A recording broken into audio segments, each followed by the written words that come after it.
what you natural and listen. special Hey, listen. Hey, asshole! argument. Shut the fuck up, or I'm going to mute You you. interrupted me, and I didn't yell at you, but I interrupt you, and you yell at me, and I'm not. Yeah, all right. I'm not even thinking of that properly. I'm too. Yeah. So if you say the universe is rushed. eternal, if you say the universe is eternal, then congratulations, you're not an atheist and you're not an agnostic. You're a pantheist. How does that preclude atheism? Because I'd say that doesn't. Because those aren't mutually exclusive. you subscribe divinity to the universe, to the nature itself. Define divinity. Define divinity. Go ahead.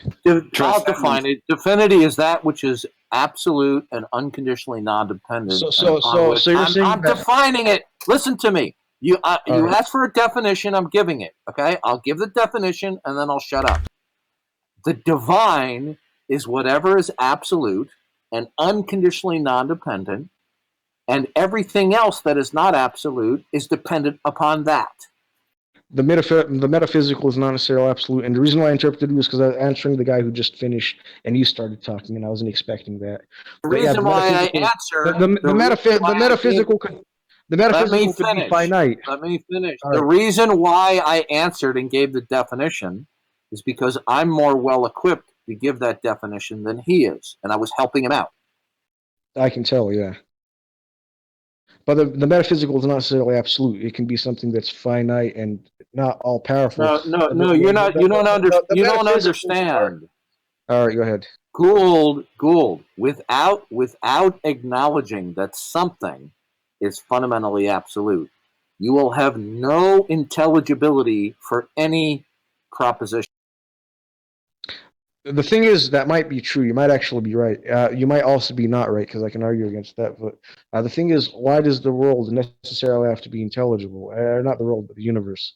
Or the multiverse, whatever the fuck. And your words depend upon it. Your words to me presuppose intelligibility.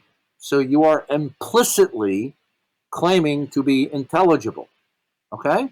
Now, you either have to accept that something is absolute or deny it. If you deny that something is absolute, I'm stopping you because that's a total fucking non sequitur. That's a non sequitur. Explain how you arrived there. Explain how you got there, because that makes no fucking sense. So let's get back. Let's get back. Presupposition that you pulled right out of your ass. That's post talk. And now, notice what you're doing. Nowhere. Explain where you got your fucking reasoning from. What you're doing. I don't want to have to server mute you. Okay, if you're going to scream and yell and curse at me, I'll server mute you.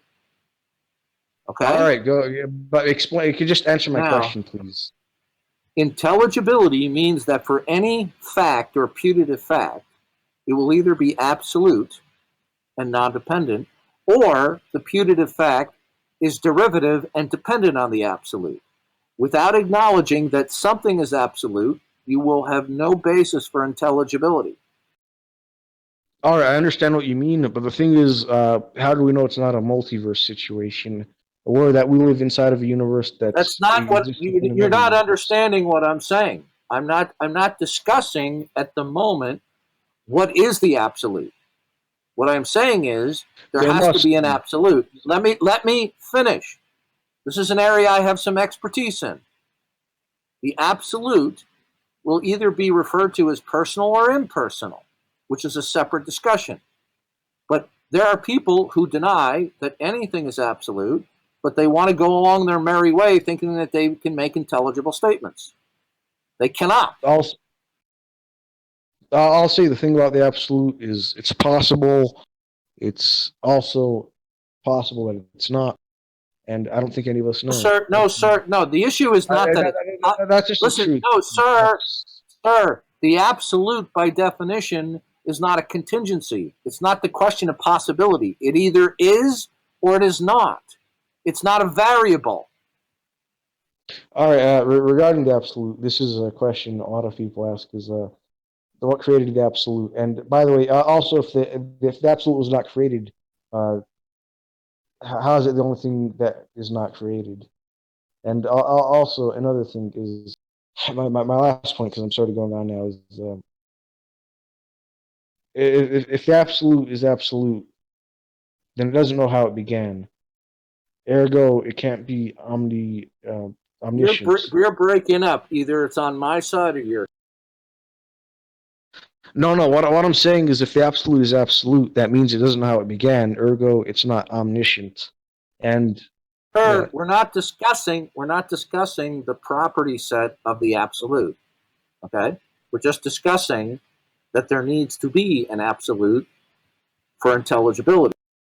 the thing is, that's a metaphysical question, and we can't really answer metaphysical questions. Perhaps there is an absolute. Perhaps there's You not. don't understand the non-acceptance that something is absolute results in philosophical self-annihilation.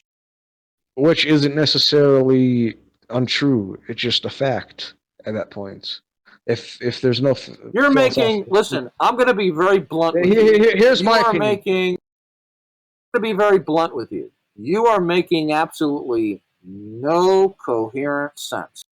All right, I'm going to make coherent sense of it now, because what I believe in is non-overlapping magisteria. I believe that there are areas of knowledge that are useful, and there's areas of knowledge that aren't useful for human conduct that are actually true as well.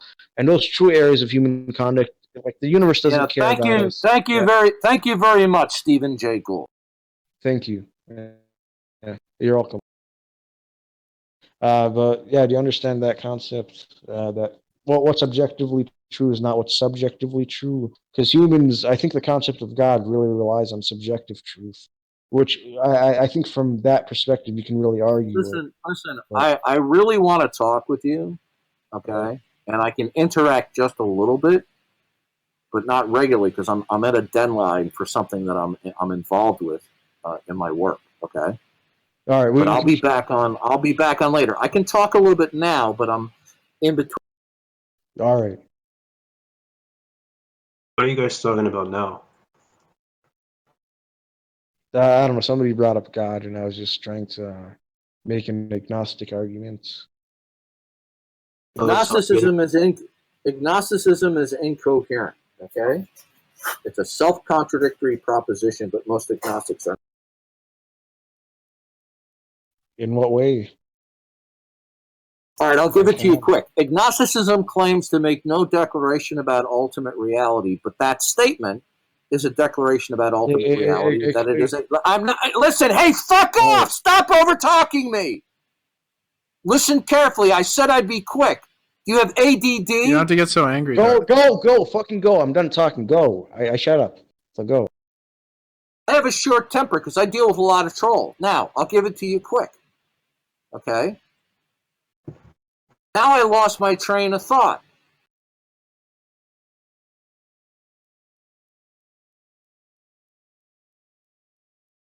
Okay. Agnosticism states that they are making no declaration about ultimate reality, but that statement is itself is a declaration about ultimate reality in that it is a putative fact that doesn't require God as the necessary precondition for that fact. So the agnostic stipulation that they make no claim about ultimate reality is a self-contradiction. All right, my opinion is so you just presuppose God.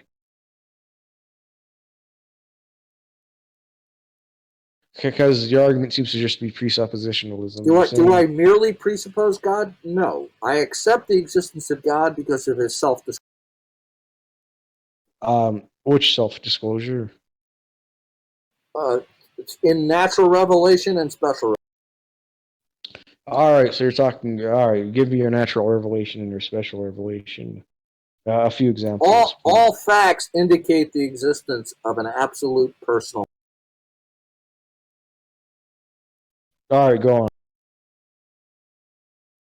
In order to have a fact, something's going to have to be absolute and unconditionally non-dependent in order for any fact to be intelligible. Number two, in order for the fact to be intelligible, I have to have the property or the attribute of rationality. But since I am derivative, in order for me to possess rationality, that rationality is going to have to be from that which is absolute and rational.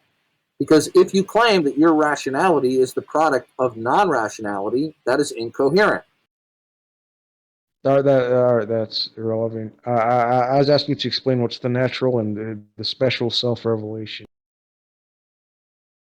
Because that seems to be the crux of the argument. All of creation indicates that there's one true creator, an absolute. I'll be And honest. that absolute must possess rationality. Otherwise, I couldn't be rational. Because if you reject that, then you're going to have to explain how you are rational in a world that is either the product of entirely of chance or the product of law. Okay, I'm still hung up on the natural and the special revelation. Is you'd have to provide a few examples, and it seems that you're just making the presupposition. I can't. Listen. Well, let me finish because I let you finish. I can't finish now. I let you finish. I didn't finish. No, I mean you didn't let me finish. Did you hear me? I have to go. All right, goodbye. But I'm going to keep talking. I was going to say that this is the argument that Christian fundamentalists have been making for thousands of years. Fundamentalists in general of religion have been making for thousands of years. It's just presuppositionalism. God is true because God is true. It's a fucking, they call it, what is it, a divine circle? Okay, first of all, sir, listen to me. That is not the argument. That is not, no, because I'm listening to you. You just made a big faux pas. Give me examples. That is listen. Hey, listen. Hey, asshole! Shut the fuck up, or I'm going to mute you. You interrupted me, and I didn't yell at you, but I interrupted you, and you yell at me, and I'm not.